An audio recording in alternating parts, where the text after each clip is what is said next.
Kaya mo na tayo. Gawin mo ako.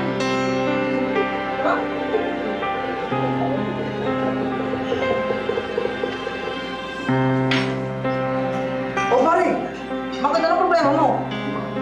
Baka makatulong kami sa iyo. Nagalit kasi yung shota ko sa akin eh.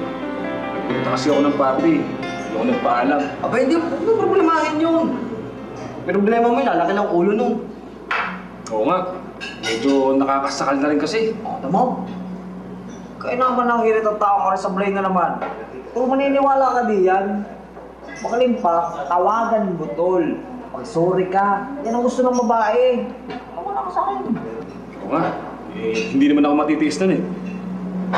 Sige, tatawagan ko. Makita mo kung makapagpayo, kala mo lagi may pumatol sa kanyang babae. Pare, ako sa iyo, abay, palamigin mo muna, palamasin mo muna yun. Hayaan mo muna siya makapag-isip. Maniniwala ka dito kay Jogran. Di ba ito na yun? Tingin mo? Huwag na! Maniwala ka sa taong yan. Tol, magaling pa, tawagan mo, mag-sorry ka. Magpatay na kayo. Maniwala ka sa taong yan, virgin pa yan. Sige na, tatawagan ko na lang.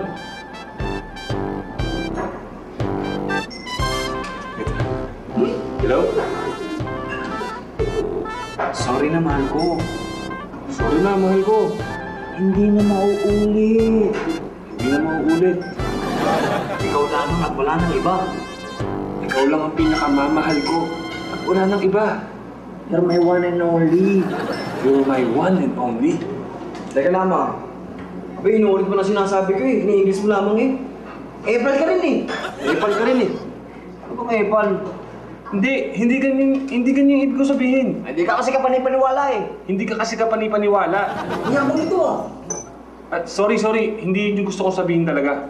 Pangit ka. Pangit ka. Akala mo naman kasi nung ang gwapo. Ah, hindi ko yung pangit. Napakalaki naman ng tiyan mo. Ang laki ng tiyan mo. O pare, ano nangyari? Break na kami. Nakatuloy! Ano ba naman eh? Kaya tama na yun. O naman kasi, mga payo mo kasi sa black, kaya ikaw magbabayad dito in-order natin. Ano ba nga? Kaya ikaw magbayad yan eh, kung kakain eh. Walang dapat dito. Ayun nga.